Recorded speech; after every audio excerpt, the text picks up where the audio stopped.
sujet de la soirée. Je vais laisser mes amis Rosnob en parler en premier, pour ensuite puisse embarquer dedans. C'est le tour des manèges, des coachs. Ça bouge et ça bouge, ça bouge, ça recrute, ça recrute mal, ça vire encore mal. Donc, on peut parler un peu de ce qui se passe dernièrement avec Coman et le Barça, Nuno, Spirito et Tottenham et tous d'autres coachs qui viennent et qui vont partir récemment. Donc, messieurs, qu'est-ce qui se passe du côté des coachs?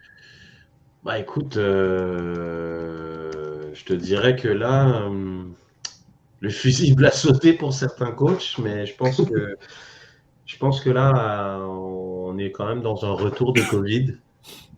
Puis il y a pas mal d'équipes qui ont beaucoup souffert avec le Covid. Et là, tranquillement, bah, les revenus de stade, bah, c'est pas sur ça que les équipes vont se fier. On pense, bah, je vais surtout parler d'une équipe comme le Barça. C'est sûr que des revenus, on parle quand même d'un club qui a un stade de 100 000 personnes.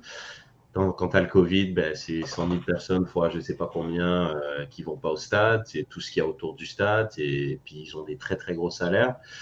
Donc, ces équipes-là, ben, ils doivent faire la Ligue des Champions pour enflouer les caisses rapidement parce qu'il y a quand même un beau billet quand on fait la Ligue des Champions. Puis, donc voilà, donc on se retrouve avec un Coman où ben, ça fonctionnait pas trop. Je pense pas que c'est de sa faute. Je pense que les joueurs l'ont lâché. Puis je trouve que c'est une tendance. Les joueurs juste lâchent les coachs quand même assez parce que est-ce que c'est une tendance? Peut-être pas, mais je trouve que là c'est assez flagrant. Je vais prendre Coman par exemple. Quand on voit les performances d'un Busquets par exemple à la Coupe des Nations, le Trophée des Nations, ou comment ça s'appelle, Coupe des Nations, Trophée des La Nations? Ligue. La Ligue, La voilà. Ligue. Je savais que les deux mots étaient par rapport, donc voilà, la Ligue des Nations. Il a quand même fini meilleur joueur du tournoi. Il a montré au monde entier que c'est très loin d'être un joueur fini. Mais quand il arrive au Barça, ben voilà, je pense que Coman, c'est pas sa tasse de thé. Est-ce qu'il fait ça dans une optique de faire venir son pote, notre ami Xavi, la Machina, qui est probablement en route pour le remplacer? Puis c'est ça, je trouve que après c'est pas vraiment nouveau. On se retrouve juste avec des coachs qui ils font pas le travail. On les met sur le bûcher, puis c'est les premiers sacrifiés. C'est à peu près toujours le cas. On peut parler d'un Nuno Espirito Santo qui a perdu son boulot aujourd'hui. Lui, depuis le début, lui, c'est un cas différent. Lui, depuis le début, c'est pas le premier choix et tout le monde lui a fait comprendre. C'est ça qui est fou. Très loin dans la liste, en fait. Ah non, mais c'est. Il n'est même pas deuxième ou troisième. Alors que c'est un bon coach, mais je trouve qu'on ne l'a vraiment pas mis dans des bonnes conditions. Déjà, il se retrouve ce qui était bizarre avec lui, c'est que déjà, Tottenham voulait du beau jeu. Puis Nuno, c'est pragmatique à l'os. Tu trouves? Je trouve Wolf, ouais, je pense que Julien va être d'accord avec moi. Wolf, c'était du beau foot, hein. C'était une belle équipe. Hein. C'est une équipe, mais Wolf, c'était physique. Mais c'était pas l'arrière. Mais c'était pas une équipe qui le ballon au pied puis là il y avait un effet de nouveauté, il y avait un effet de nouveauté. On les connaît pas, ils rentrent dans le tas. Puis après un an, ils sont habitués. Moi, je suis un peu sceptique. Alors, juste pour reprendre les mots de Red, je pense que c'est 50-50, c'est un peu un sujet sans fin. Est-ce que les joueurs lâchent ou est-ce que, tu sais, un coach, c'est aussi du management aujourd'hui à 100%, surtout dans ces grands clubs-là. Coman a fait beaucoup d'erreurs de communication. Il a fait aussi des choix très, très, très contestables. Donc, tu sais, je veux dire, à un moment donné, je veux bien que les joueurs ils jouent pas à leur niveau, ok, que Busquets, que même Piqué n'étaient pas à leur niveau, mais je peux pas imputer ça seulement aux joueurs. Je pense que le coach, dans ces structures-là, oui, c'est le premier fusible à sauter, mais en même temps, il est, tu sais, il a quand même un navire de qualité, même si c'est pas le Barça qu'on a connu. Tu sais. Et même s'il a perdu Léo Messi, tu sais, Coman, il y a plein de choses sur lesquelles tu peux dire, ouais, c'est pas de sa faute, il a eu ça. Un peu comme Nuno. Nuno, quand t'as ton meilleur joueur Harry Kane qui veut partir, et que finalement tu le retiens et que c'est un peu contre son gré et que le mec, tu le sens qu'il a un spleen sur le terrain, c'est dur. C'est encore plus dur. Mais j'ai comme l'impression que c'est deux présidents qui sauvent les fesses là, avec les coachs. Là. C'est deux situations identiques. Le président de Barcelone et de Tottenham qui... Laporta, c'est différent parce que Laporta, il est quand même arrivé, il y avait déjà un coach et lui, il voulait pas ce coach-là. Il s'est retrouvé comme... Lui, il est dans une optique de révolution. Il arrive, puis il est vraiment en mode, je vais sauver ce club-là, mais ça passe par... Déjà, ça sera un nouveau coach, puis il faut rétablir l'identité de jeu qui avait été perdue. Je veux dire, Coman, partout où il est allé, c'est pas nécessairement du beau jeu. C'est quand même quelqu'un qui a c'est quand même très carré, c'est très pragmatique, lui, pour le coup. Puis il y a des résultats. Mais moi, je pars quand même du principe qu'un coach, puis tu la regardes, cette équipe du Barça, tu es quand même capable de produire un petit peu mieux que ce qu'ils font là. Genre, on parle quand même d'une équipe qui, les 3 premiers matchs de Ligue des Champions, je pense qu'ils avaient comme aucun tir cadré, là. Genre, c'est de la pure folie, là. Genre, si c'est pas lâcher son équipe ou pas tirer le meilleur de tes joueurs, tu sais, je trouve ça quand même... Là, on est dans un niveau... C'est pour ça que je te dis que j'ai été moins surpris par Coman. Franchement, Coman, je pensais que ça allait arriver beaucoup plus rapidement parce que la situation était intenable, puisque quand même au-dessus de toi, on te fait comprendre que il vaut mieux que tu partes vite parce que là, Xavi, je suis en discussion avec lui, etc. Moi, je pensais que ça allait... Connaissant Coman, je pensais que c'était même lui qui allait dire, tu sais quoi, moi, j'ai assez donné, c'est bon. Par contre, non, sur Nuno, pour rester là. Il n'y a aucune chance qu'il démissionne. On parlait d'une dizaine de millions de dollars. Non, mais c'est pour ça que je dis j'impute pas tout au coach parce qu'effectivement, on est dans une situation où à un moment donné aussi, Coman, il a pensé aussi à lui.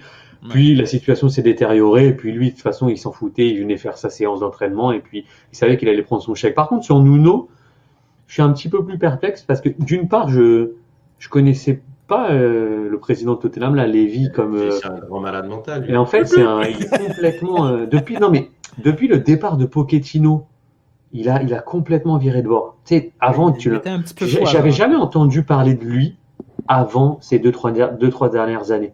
Tu sais, je trouvais que c'était un peu comme les présidents d'Arsenal, tout ça, des mecs que tu vois jamais. Exactement. Oh non, puis de temps en temps. Quand même. Par rapport, si on le voyait. Non, mais ce que je veux dire, c'est que par rapport à Abramovich de Chelsea. Tu vois, par rapport à tous ceux-là qui sont où les mecs, c'est presque leur club, ils te le font savoir. Moi, Lévy, je pensais que c'était quelqu'un dans l'ombre, tu sais.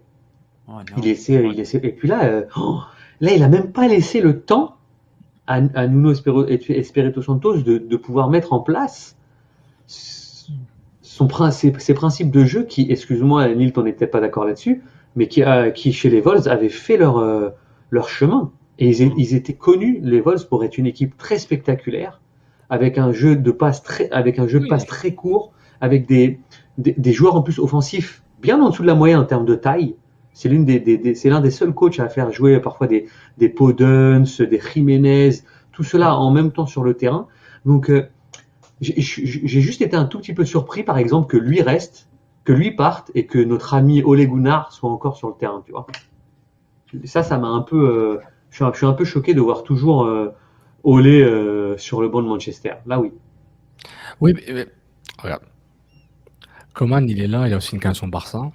Ils n'ont pas pris Van Basten, ils n'ont pas pris Reziger.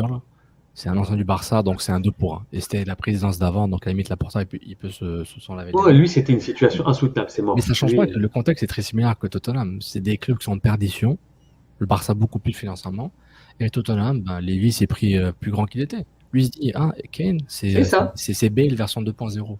C'est ça, mais c'est pour ça que je suis d'accord avec toi. Ouais, je pense que Nuno, je pense qu'il correspond vraiment à Tottenham parce que, encore une fois, Reg l'a souvent dit, même s'il se plaît à critiquer Tottenham, mais Tottenham n'a jamais été un grand d'Angleterre. Tu sais, moi, depuis que je suis la première ligue, Tottenham, c'est toujours entre 5 et 10. Exactement. Les années Pochettino et le fait qu'ils aient Kane et Son au même moment a fait que ça a un peu changé. Mais l'enfance de Tottenham, ça a souvent été un club qui avait des finances, donc ils se pouvaient se permettre des bons joueurs. Vous avez un bon stratégie de trouver des bons joueurs anglais et étrangers qui sont bons qu'après qui vont ailleurs. Ils arrivent à bien recruter. Ouais.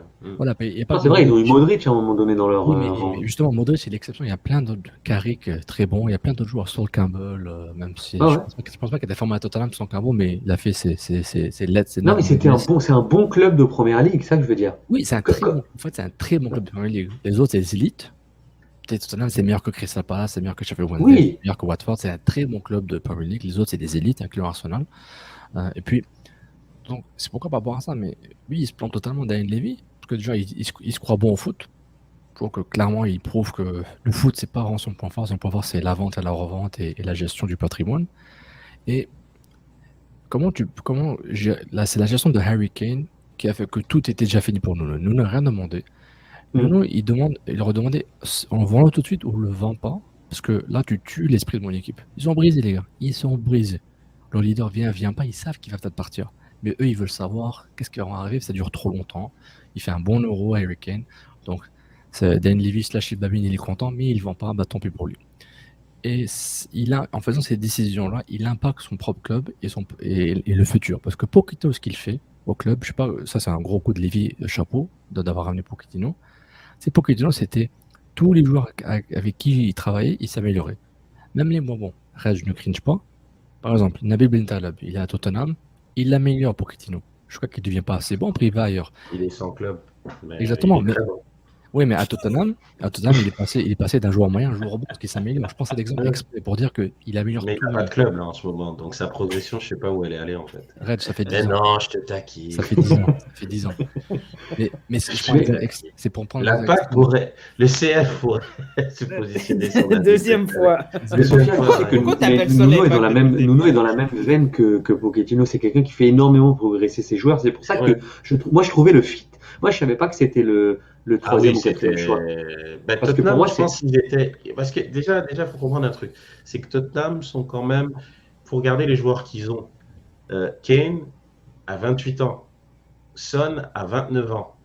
C'est quand même leurs deux meilleurs joueurs. Yoris, il a 32 ans, 33 ans, je crois. C'est un gardien, ça peut passer. Ouais, mais c'est quand même ton capitaine, il a quand même 35 ans. Genre, ça fait 10 ans. C'est presque 10 ans qu'il est là, quasiment 10 ans. Mais pour dire que tes leaders sont quand même des. Donc, c'est quand même un peu difficile de prendre un gars qui est là dans une optique de continuité, sachant que tu as une relève qui n'est pas trop là, tu vois ce que je veux dire, sans faire de comparaison hasardeuse. Mais tu vois, tu prends comme Arsenal, par exemple, tu as des jeunes qui représentent l'avenir. Ils ont fait un mercato avec des jeunes qui représentent l'avenir. Donc, tu peux prendre un coach qui... Puis c'est pour ça ce qui est très bizarre en ce moment, c'est qu'il parle de Antonio Conte. Conte, par exemple, ça n'a aucun sens. Ça n'a aucun sens d'amener un Conte.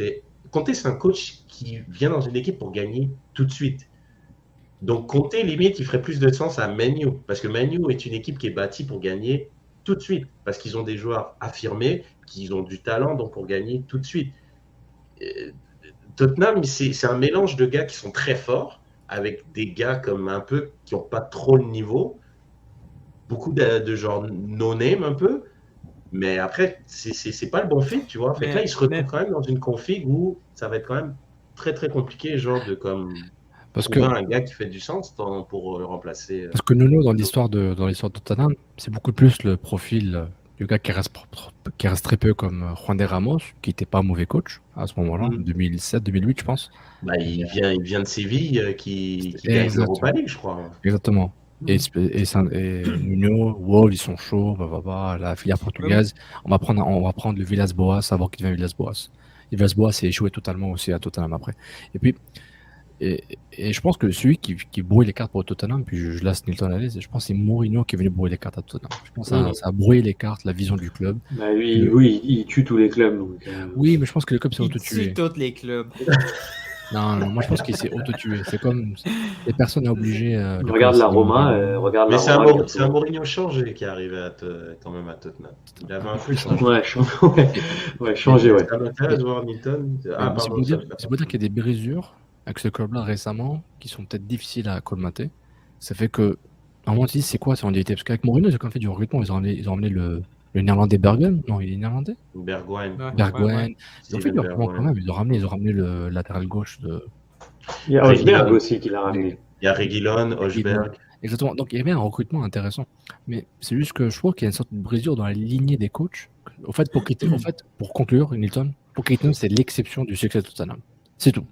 Pochettino, c'est un truc qui est arrivé une fois. Il y a eu une durée aussi. il lui a fait confiance. Mine de rien, Pochettino, il est resté quand même 4 ans. Puis l'équipe s'est améliorée à chaque année pour avoir l'apothéose d'aller en finale de Ligue des Champions. Je considère quand même que c'est un sacré concours de circonstances qui se sont retrouvés en finale de Ligue des Champions. Mais, genre, ils sont allés en finale de Ligue des Champions. Ils ont fini, je pense, 2 ou 3e d'IPL une année. Ils sont battus. Oh, ça a été la tempête. Ça a été une Ligue des Champions exceptionnelle. Il y a eu des résultats fous. Des résultats de fou, genre, mais c'est. Mais tu vois, moi, je trouve. Ah, Janissé Newton, pardon. Non, mais moi, je trouve qu'on parle beaucoup du départ de Nuno, mais on parle pas assez du choix fort de Conte. Moi, c'est ce qui m'a le plus surpris. C'est de voir Conte être choisi. C'est officiel? Non. Non, mais c'est le runner-up, mais bon. Ouais, mais parce que c'est le seul qui est libre. Oui, mais non, moi, mais c'est assez fort là, comme rumeur. Là. C'est assez fort comme rumeur parce que déjà que Conte soit intéressé par Tottenham, ça me surprend. Et l'inverse aussi, bizarre. Parce que lui, tu sais, je veux dire, oui, l'argent, mais il a quand même quitté l'Inter dans un contexte où il savait qu'il ne pouvait pas se battre à force égale avec les autres équipes. Là, il s'en va en Premier League, oui, avec le gros salaire, mais il va falloir qu'il y ait des garanties. Là. Il va falloir que Lévy lui donne. Et Daniel Lévy ne donne pas d'argent en plus. Et c'est ce qui m'étonne, parce que Conte qui décide de quitter parce qu'il sait que ça va être Martinez ou Lukaku qui va partir, il y a un autre aussi qui va partir, puis lui, il a dit « OK, moi, je me barre ». Il va se mettre dans une situation qui est loin d'être gagnant à l'avance, avec pas beaucoup d'assurance. Moi, je ne crois pas du tout. Conte signe, moi non plus. Si Conte signe, c'est qu'il va avoir vraiment des assurances qu'il va être capable d'aller chercher X, Y, Z comme joueur. Sinon, c'est impossible. Moi, je pense plutôt à un... Je sais pas après ce que Réjean pense, mais moi, je pense plutôt qu'il va aller chercher, je sais pas s'il est encore en poste d'ailleurs, mais un Scott Parker ou un truc comme ça, tu vois. Ça pourrait être intéressant. Ça, c'est un gars qui préconise le jeu. Lui, à Fulham, c'est pas mal en plus qu'il a fait. Mais ancien de Tottenham en plus, Parker, non? Il a joué à Tottenham. Il a joué à Chelsea et Tottenham. Et lui, c'est surtout à Aston Villa, il a fait ses règles. West Ham. Moi, j'ai des souvenirs de lui au Spurs, c'est pour ça. C'est possible. Chelsea. Mais le hic avec Parker, puis je pense aussi à Eddie Howe, ex-Bournemouth, c'est que le hic, beaucoup, lui aussi. Le hic, c'est qu'il y a un stade à payer. C'est ça le truc. C'est pas un stade à payer. Ils vont le payer avec les matchs de la NFL. Oui, déjà le match de Anthony Joshua, il était là-bas. Tu sais, ils ont plein d'activités. Oui, mais Kanté est là pour le stade aussi. Non. Je veux que tu gagnes. Mon frère, si vous voulez jouer au foot, il ne pourrait pas Kanté. Oui. Pour le stade. Qu'est-ce que Kanté veut faire de ça? Il va devenir contre-maître, je comprends pas. Non, c'est gagner des matchs. Ils n'ont pas le temps, il n'y a plus le temps de développer. Il a fait Pochettino. Non, mais attends, mais là, Parker est dit oh là, c'est pas des peintres, hein. Tu vas mettre ton futur financier, qui n'est pas aussi celui que celui d'Arsenal, sur Etihad ou Scott Parker pour dire OK. Pour terminer combien les dernières nouvelles, c'est vraiment du Conte, la gauche à droite. Mais c'est pourquoi je dis, pourquoi on parle de Conte? Parce qu'il a un stade à payer, à rentabiliser. Il doit gagner des matchs. Il ne peut pas se permettre d'être 10e pendant 3 ans. Il faut qu'il soit 5e. Mais il ne sera pas 10e. OK, bro, comme tu veux. Ils ne seront pas 10e. Moi, je pense que. Mais déjà, je pense que Conte. S'il vient, il va prendre un gros. Je sais pas, quelqu'un qui reste longtemps, il va essayer de faire quelque chose. Non, mais il pourra pas faire le même truc qu'avant. Tout le monde joue à 3 défenseurs. Là, lui, il a brisé la Premier League en jouant à 3 défenseurs. Les Anglais étaient mêlés pendant une saison, puis ça a fonctionné. Là. Puis il a gagné avec Chelsea. Mais après, moi, je pense que c'est pour ça que ça serait cool d'en parler un peu.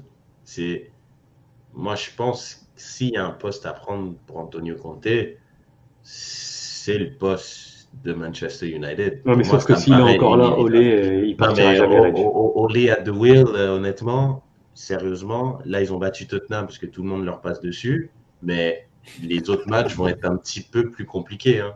Non, mais s'il n'a pas sauté avant Red, il sautera jamais, genre. Moi, je peux être d'accord avec toi parce que si tu sautes pas après un 5-0 chez toi contre même avant le 5-0, est-ce que tu as vu le match là contre l'Atalanta tiré par les cheveux? Est-ce que tu as vu le... Ouais, mais tu vois, les gars, comme Harry Maguire a dit, on a lâché le coach pour ce match-là, c'est inacceptable, on doit se... Il sort dans les médias. C'est la bonne personne pour dire ça. Mais, il aurait mieux fait de se taire. Il aurait pu enlever le « on » puis dire « G ». Et lui, il aurait mieux fait de se taire. Lui, il devrait partir à Copacabana un peu sur la plage là parce que... Je sais plus si Ibiza, là. Mais oui, non, mais je pense que c'est très bizarre comme. En tout cas, puis je voulais aussi parler de deux coachs, je pense, qui sont. Je viens d'en parler là, t'as notre ami Ole Gunnar et Allegri aussi. Je trouve que c'est quand même deux coachs. Non, mais c'est deux coachs qui sont dans des grosses équipes. La Juve, ça va bien. De quoi tu parles, tout va bien. Non, mais Allegri, je trouve ça dingue. On a failli battre repris un gars comme ça. On a failli prendre un chien contre Sassuolo, man. Tout va bien. Il se plaignait qu'il n'y avait pas de jeu avec Allegri. Ils l'ont repris. Et tu sens que le gars, pendant les 3 ans, il a peut-être pas regardé du tout de foot. Qu'est-ce qui s'est pas amélioré, tu vois? Il a arrêté de regarder le foot. Là, il fait chat. Puis, moi, je trouve ça fou qu'un club comme la Juve se retrouve dans ce contexte-là. C'est ce qu'on appelle un club qui a aucune identité sportive, qui est en dérive totale. On devrait faire un petit dossier sur spécial de genre. C'est un dossier émotionnel. Je fais ça rapidement. La Juve est en dérive sportive. On va avoir du temps à faire des dossiers dans les prochains mois. Regardez ça pour plus tard. La Juve est en dérive sportive. 4 points nos playoffs. Parce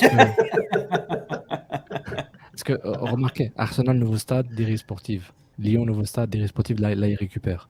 Juve, nouveau stade, dérive sportive, après avoir eu des bons résultats, parce que la Serie A était catastrophique. Et ils ont été en Ligue des Champions. Avec des joueurs exceptionnels. Avec des joueurs exceptionnels. Ouais, mais peu importe le comment, c'est arrivé. Comment importe le comment, mec. Le comment. Tottenham, ils y vont pas sans Son et Kane. C'est le comment était. Non, mais on dirait que, oui, je sais pas, Liverpool sans Salah, Mané, ils gagnent pas avec des champions. C'est quoi le rapport? Genre, ça n'a aucun sens ce que tu dis. Mais je parle pas par l'identité sportive. C'est comment tu joues avec un club d'élite. Comme la Juve, c'est le Bayern de Munich, là. Comment c'est le même standing. Ça jouait quand même un peu mieux, je trouve. Là, ça joue pas du tout, c'est plate. Pirlo est arrivé, c'est de la main. Les gens ne comprennent pas. Allegri est revenu, c'est de la main. Juve, ça fait 10 ans que c'est plate. Conte les a ramenés. Si c'était pas Conte qui les ramène sur le droit chemin, avec les Pogba, les Pirlo, on parle de recrutement, Moneyball aussi, pas oublier. Avec tous ce genre-là, le Juve n'aurait jamais été là. Et c'est important de ne pas oublier. Si tu n'as pas d'identité sportive, you are dead. Et c'est pourquoi le Barça est dead. Parce qu'ils n'ont plus d'identité sportive, parce qu'elle s'est trop basée sur... Ils l'ont perdu, là. Ils l'ont perdu, parce qu'ils sont trop basés sur les Guardiola et les Messi, etc.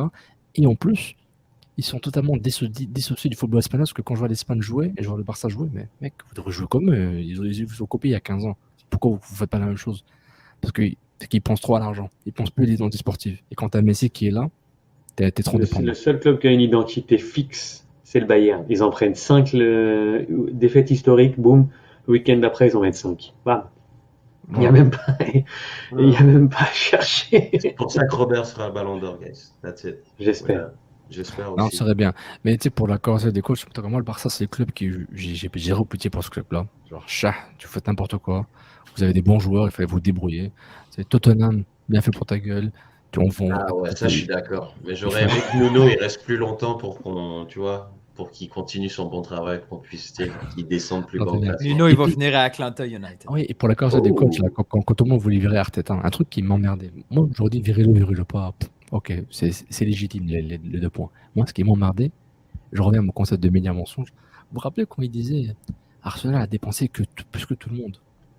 Ils avaient dépensé 150 millions de pounds dans transfert, mais ce qu'ils disent pas, c'était sur 7 joueurs. Ils disaient pas que c'était. Moi, je comprends pas pourquoi. Là, c'est quand même beaucoup 7 joueurs. Là.